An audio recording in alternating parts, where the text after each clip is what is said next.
Fresh off the sizzling hot press, we've got a funky groove guaranteed to make your body move. So stomp your feet, cause here comes another sloppy, wet mess.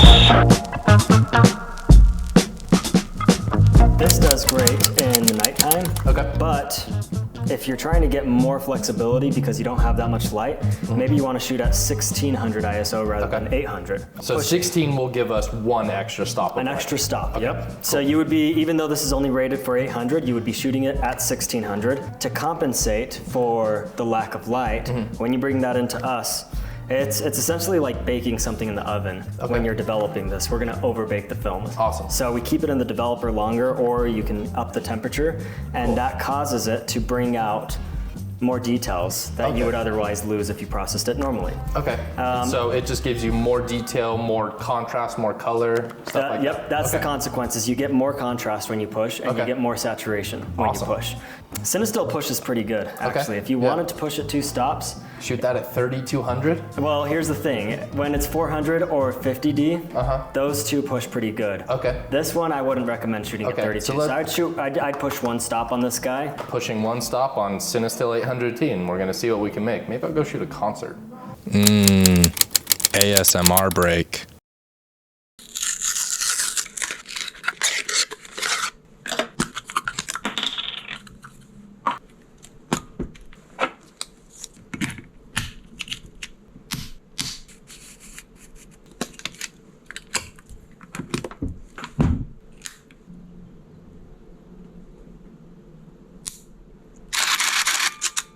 Welcome back, viewers, to another episode of Matic Film Society.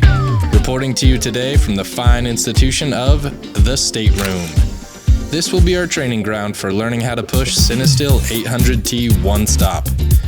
In stereotypical fashion when learning something new, I chose to do it in a very difficult situation. Inside a very dark room with lots of people and no light to see what the hell I'm doing. Which brings me to my first and only tip for shooting film at a concert. Make sure you know your equipment intimately. You know, like the way you know it's a no-wipe turd. You can just feel it. You need to know exactly where all the dials, knobs, and switches are on your camera. And for the Nikon F4, there's an astronomical amount of flippers, toggles, spinners, rollers, wobblers, and pressers. Getting everything set up and ready to shoot in basically the pitch black was nothing but uncoordinated, off-balance chaos. But in the end, I was able to get this ridiculous video plus film rig all ready to go. Picture of how dumb I look for reference.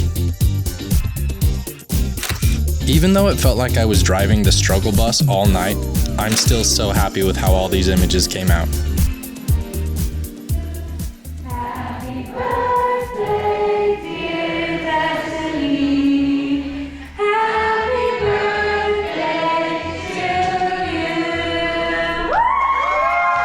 I was unable to really check my settings on my camera the whole night because the screen inside the F4 doesn't have any internal illumination, so I had no clue what my shutter speed was.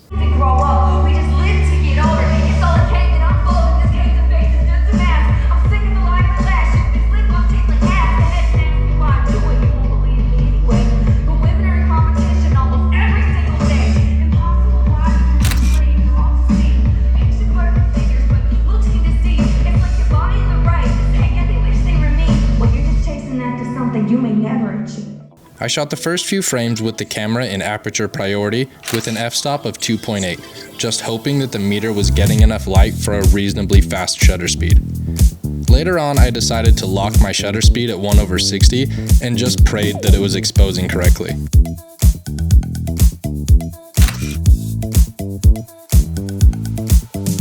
I love it when they see me taking their photo. It does something, it just, happy about this one. After shooting with the zoom lens, I then switched over to my 85mm f1.8 in order to get as much light as possible to hit the film. What I absolutely love about these images is first, the colors. Shooting Cinestill with bright colorful lights is a one-way ticket to halation station. I love the burst of red flare that you get around the lights.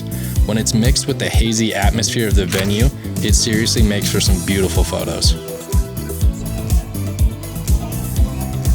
I'm incredibly impressed with how well the skin tones came out on a number of these. Sure, there are a few of them where the skin looks a little bit radioactive because of the lights, or maybe they are literally android machines powered by an internal nuclear fusion reactor, but I'm willing to bet it's the lights.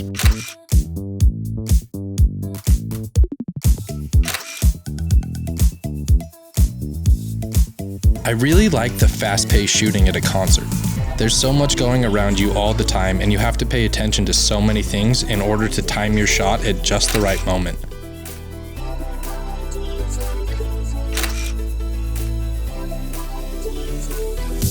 I was unfortunately a little bit trigger happy during the opening act and fired off basically my whole roll before the headliner even came out. I probably had only 5 or 6 more frames left. I couldn't really tell because, again, it was too dark to see anything. But then the headliner came out, and for some reason the gods of film, or whatever deity you prefer to worship, decided to smile their loving face down upon this wretched soul of mine. Because while I was shooting the headliner, everything went great. I was getting the shots I wanted, I felt like I had the settings dialed in, and all was good in the world.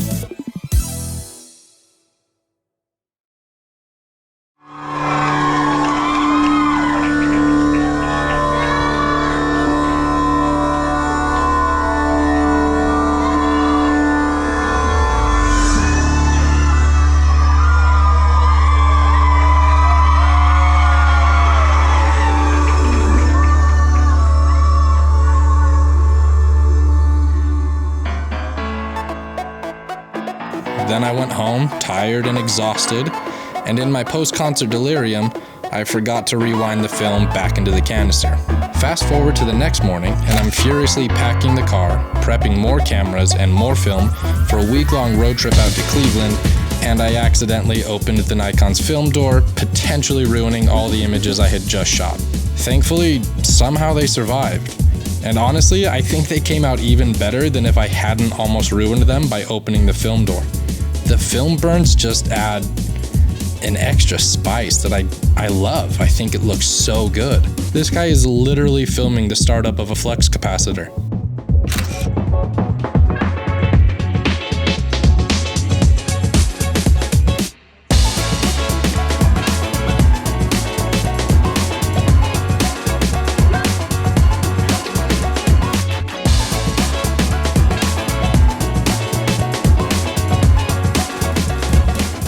I love how you can just barely see the drummer as if he was just vaporized by a solar flare.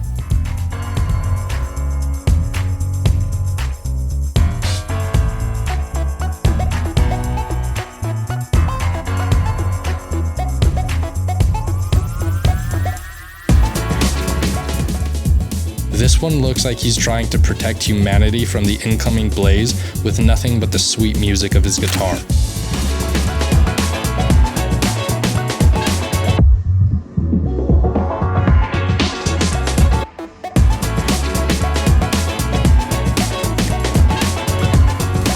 The mixture of blue and red from the film getting exposed to the sun it just looks so good.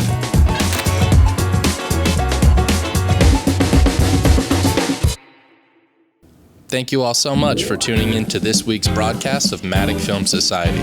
Of the 36 images that I shot, I think I lost 2 of them to accidentally opening up the film door, and I think these 5 are probably my favorite.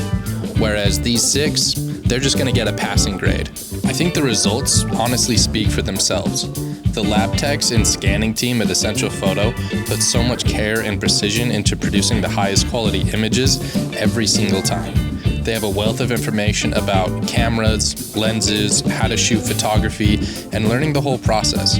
So wherever you are in your photography career, if you're a seasoned professional at the top of your game, or if you're just someone trying to figure out photography for your first time, come see them. They're right here in the middle of Salt Lake City. Thank you so much, and I'll see you next time.